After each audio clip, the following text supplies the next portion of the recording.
dipegang Nabi tempat tuntut ilmiahnya, tempat-tempat majlis yang merupakan tabur taman daripada taman surga.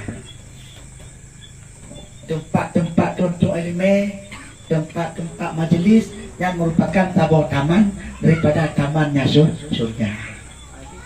Yang dalam dunia kagak pegang oleh Nabi, oleh Rasul, dalam dunia yang taman surga. Itanyo Bandung Hawa taman surga. Hawa taman surga, tapi bak taman surga hantar tim duduk leh.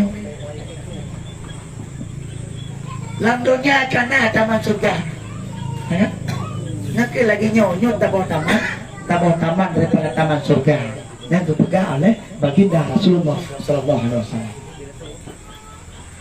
Yang tempat lagi nya bercahaya, masjid bercahaya, balai pun bercahaya.